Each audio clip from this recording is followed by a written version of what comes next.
हामी 11 वर्षपछि। 11 वर्षपछि साथमा जिल्लासम्म पहिला चाहिँ कहाँ भेटाएको थियो? पहिला चाहिँ कहाँ भेट भएको थियो? हामी तर र धरन हाम्रो एकै ठाउँ पसल थियो। हाम्रो एकै ठाउँ पसल थियो। ऊ पार्लर वाल्नी, म कपडा वाल्नी हैन। हाम्रो चाहिँ एकै ठाउँ हामी त्यो छेड अघि मैले मन नआउँदै रमाइलो हुन्छ है हामी सम्झेथे नआउने 11 वर्षपछि भेट भएको हैन त? अब आज चाहिँ 11 वर्षपछिको भेट हो। अघि बिहानै हामी धरनबाट आइपुग्नु मन्दिरतिर गइरहेको। हामी त भेट गर्दाखेरि त मन्दिरतिर भेट गर्छौँ। अनि आज भेट हुने बित्तिकै मन्दिर के अरे हामी होटल क्षेत्र जाने खालका होइनौ। मन्दिर धर्म पर्व लाग्नेवाला हो। ल ल ल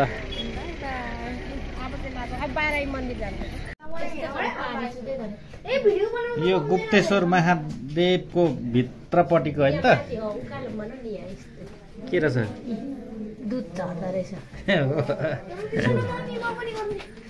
दुध झर्दा रहेछ। पानी सबै दलिन्छ अरे। रोग कष्ट दूर गरौँ। लु लु लु मम्मी खै मम्मी आयो आयो।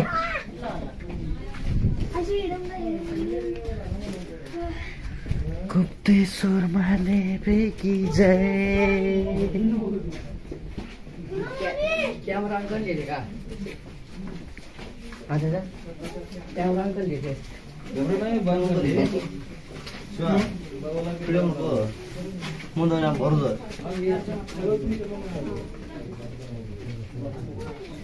वीडियो वाला नहीं है नहीं है जो नहीं है ये और नेक्स्ट एक्सक्यूज मी एक्सक्यूज नहीं है तो मत एक बार इनको देख लो नीचे आ रहा है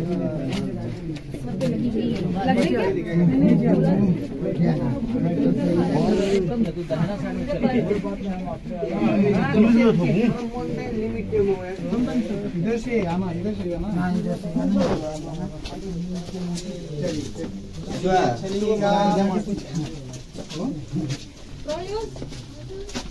जीतिएगा जीतिएगा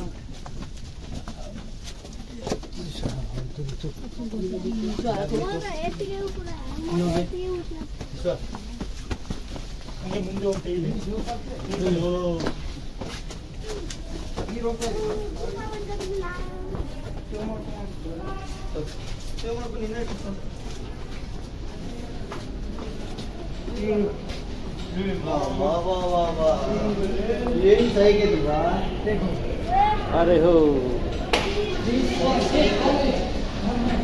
यस्तो पो रहेछ त के गण्डकी के भन्छ सेती हो ए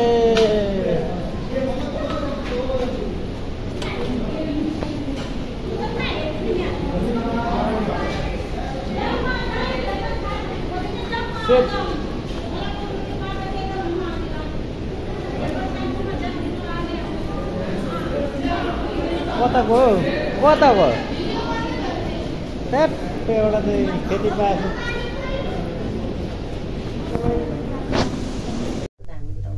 भालेश्वर महादेवको दर्शन गर्न हामी जाँदैछौँ। आफ्नै तालमा व्यस्त छ, म यता आफ्नै तालमा व्यस्त छु। हाम्रो बुढी उतातिर यो छ। हामी चाहिँ दर्शन गर्न जाँदैछौँ दुईजना। यो चाहिँ काठमाडौँ सहर पनि देखिएन मजाले, पुरा घाम लागेको छैन नि त, त्यही भएर। यता आउनु ल। हामी चाहिँ भालेश्वर महादेवको दर्शन गर्न बुढा र बुढी केबल कार चढेर खाली छ है आज त दुईजना उतापट्टि मात्रै बस्नु त, हो। यतापट्टि मलाई बनाइदिनु तपाईँ उतापट्टि बस्नु।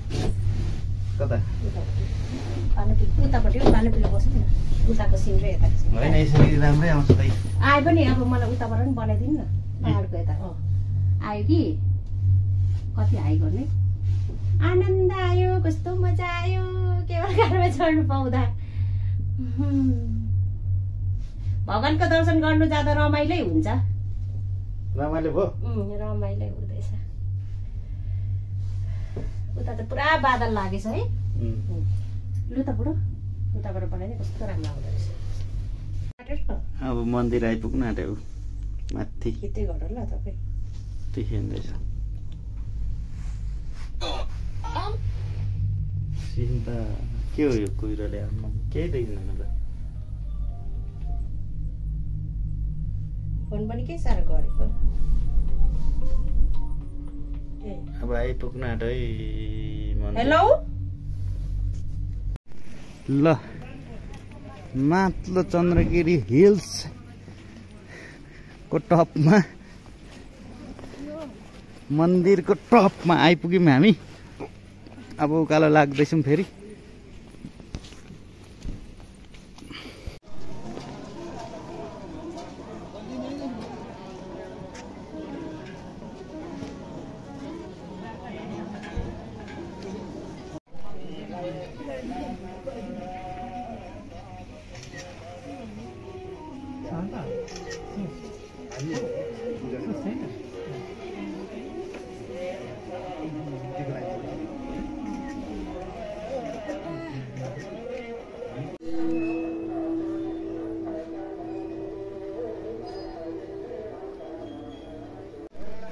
ल हामी चाहिँ भालेश्वर महादेवको पूजा गरेर सक्यो होइन, दर्शन गरेर अनि हामी चाहिँ अब फर्किन लागेको होइन। हुन्छ फेरि भेटौँला, अझै यात्रा हाम्रो बाँकी नै छ हो। यतापट्टि पनि छ भ्यू राम्रो छ यतापट्टि। यहाँबाट चाहिँ यहाँ तल चाहिँ साइक्लिङ हुँदो रहेछ यहाँ मुनि चाहिँ। अहिले चाहिँ घाम आयो दामी खालको।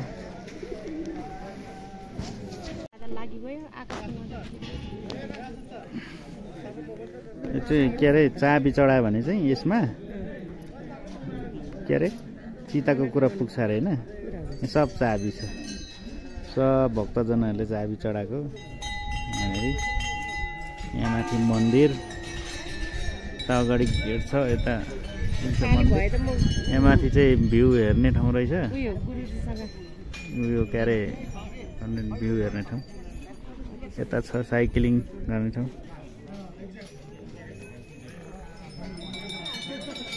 यता छे टिकटकर। ल हामी चाहिँ केबल कार यात्रा सक्यौँ हामी। अब के अरे हाम्रो भालेश्वर महादेवको दर्शन गरेर फर्केको। केबल कारमा चढेर फर्केको। हिमाल चाहिँ हामीले दर्शन पाइन्न है। हिमाल हेर्ने चाहिँ अब आकाशै खुलेको छैन। अनि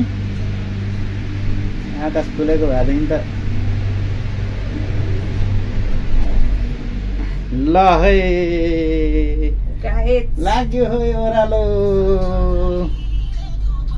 दर्शन गरेर।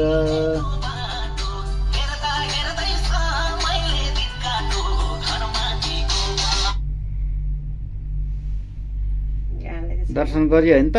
गरियो, एकदम आनन्द आयो। चिताको कुरा के म चिताको कुरा त यसै पनि पुऱ्याइदिनु। झन् मेरो सबैभन्दा मन पर्ने एकदम राम्रो मन शान्ति हुने कला आयो मेरो छोरीको। सबैभन्दा चाहिँ मेरो छोरी अलिक मलाई याद गर्दिन, अनि त्यसलाई भेट्नु पाउँदिनँ भनेर मलाई चिन्ता लागिरहेको थियो। त्यसले ठ्याक्क मलाई भोलेश्वर बाबाको दर्शन गर्नु बित्तिकै निस्केर बाहिर निस्किनु बित्तिकै मेरो छोरीको कल टिङरिङ टिङरिङ आयो। म धेरै खुसी भएँ क्या, किनभने मेरो छोरी अलिक कठोर छोरा जस्तै छ कि के भन्नु। र अहिले त्यसलाई आमा बाउको महत्त्व केही थाहा छैन, पछि थाहा पाउँछ होइन। टिकटक बनाऊँ भनेको त गाइस गाना नै छैन के गर्नु। ल हामी फर्केको तलबाट आउँदैछ केबल कार। यस्तो ओह्रालो झर्नुपर्छ हेर्नु त। तलबाट आउँदैछ यस्तो छ आज त पुरै आकाशमा छौँ हामी त। बादलले बादल बादलले बादल छ, कहीँ केही देखिँदैन, खाली पनि आनन्दको उयो भयो दर्शन चाहिँ। तर उयो भ्यू चाहिँ हेर्नु पाएन। ए आकाशमाथि गुडिराखेको छौँ, भोलेश्वर बाबाको दर्शन गरेर आइयो है। यो यन्त्रले मान्छेलाई कहाँ कहाँ पुर्याउँछ। भगवानको पालोमा भन्दा चाहिँ त्यो यन्त्र उड्ने खालको होला क्या। त्यो सरर भगवानहरू चढेर सुर्र उड्थ्यो अनि फेरि सरर बस्थ्यो नि, त्यस्तै यन्त्र हो यो। हामीलाई पनि आकाशमा गुडेर आएको छ एकैछिनमा ल्याएर दर्शन गराइदियो एकैछिनमा गएर होइन अब पहिलाको यन्त्रलाई चाहिँ पैसा सैसा केही चाहिँदैन थियो ध्यान छ नि भन्थ्यो अहिलेको यन्त्रलाई चाहिँ पैसा चाहिन्छ पैसा तिर्नु बित्तिकै यसरी दर्शन गरेर छिट्टै फर्किन्छ 1 घण्टामा चाहिँ यहाँ चाहिँ कतिजना अट्छ अरे 4 जना 4 जना यहाँ नि यो चाहिँ 4 6 8 जना आउँछ यसमा 8 जना अट्ने रहेछ यसमा चाहिँ हजुर यो चाहिँ नर्मल सेयरिङको होइन त आयो भने पछि म मिलाइदिन्छु होइन ठिकै छ यो अब हेरिराख्नु भने सजिलो भयो नि त अब सिंगल यो सिंगल एकजना सुत्न पनि पाइयो सिंगल पनि पाइयो 3 जना सिंगलको चाहिँ कति पर्छ यता चाहिँ त्यस्तै 1000 सम्म हुन्छ ए 1000 सम्म हुन्छ है यो चाहिँ कसरी सेयरिङमा त हिसाबमा 3 जना मतलब यसको यो पोरे रुमको चाहिँ कति अब त्यसै अब 1000 देखि अब 1200 1500 अघि त्यो चाहिँ तपाईँ सुतेको चाहिँ 1500 प्याकेजमा त 3000 पर्छ ल ठिक छ मान्छे त रहेछ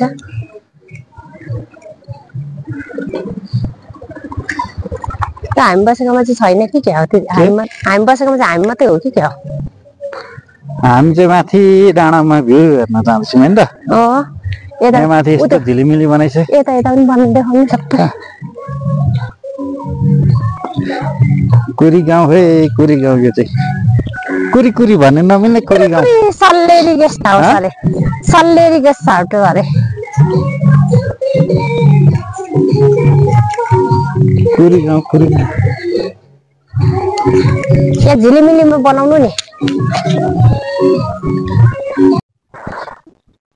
यो चाहिँ कालिम्पोङ भगवतीको दर्शन गर्न अगाडि होमस्टे बस्नको लागि कालिम्पोङ के अरे कुरी गाउँ भन्ने ठाउँ पर्छ यो चाहिँ यस्तो राम्रो छ बेलुकाको भ्यू त्यति राम्रो त छैन बिहान चाहिँ राम्रो देखिन्छ होला पर नि यस्तो कुरो लागेर यस्तो जाडो छ कि आज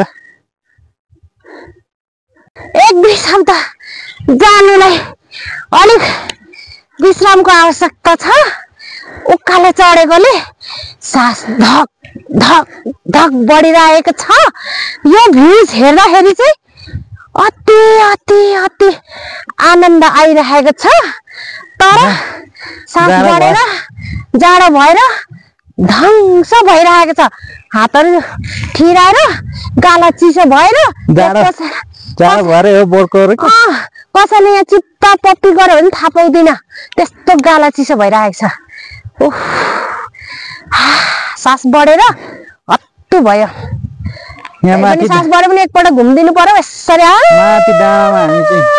रमाइलो गरेर पुरी गाउँको भिलेज हेर्न यो भ्यू हेर्न माथि भ्यू हेर्न आएको अलिक बेलुकाको साँझ पर्यो कि ठीक छ अलिक गुराँस फुल्ने बेलामा चाहिँ हेर्नु न कति धेरै कोपिला लाग्छ यो गुराँस यस्तो नफुलेको अवस्था वैशाखतिर फुल्छ होला कस्तो धेरै कोपिला लाग्छ हामी चाहिँ अहिले यो फागुन कति गते आज फागुन 7 गते फागुन 7 गते आएको त्यही भएर फागुन 7 वैशाखमा फुल्छ है अब वैशाखतिर आउँदा चाहिँ धेरै राम्रो भ्यूज हुन्छ यहाँ चाहिँ फेरि त्यही माथि हिउँ झर्दै हो भने यस्तो भोलि नै झर जस्तो छ यो के को उयो टुकुना हो बुढो के अरे खोइ यो के को बोटो हो थाहा भएन तर फुल जस्तो फुलिरहेको छ तपाईलाई थाहा छ भने भन्नुस् है गाइचो हामीले चिन्यौँ न लेखातिर हुन्छ यो चाहिँ गुराँसको बोट भइहाल्यो अनि अब जाडै भए पनि बुढो एक दुई एउटा टिकटक चाहिँ हानिदिनु पर्यो ज्याकेट खोलेर है अब यहाँनिर भ्यूज देख्ने गरी जाडोमा टिकटक हानिदिने अब ज्याकेट साकेट खोलेर पुरा बडी बिल्डर देखाएर एउटा टिकटक चाहिँ हान्नै पर्ला किनभने यत्रो टाढो फेरि फेरि आउनु सकिँदैन बुढो अनि टिकटक चाहिँ एउटा हान्नै पर्छ है हिरोनी भएर कसैको लागि हिरोनी नभए पनि मेरो बुढाको लागि त म हिरोनी नै हो त्यही भएर अब चाहिँ म टिकटक बनाउनलाई रेडी गर्दैछु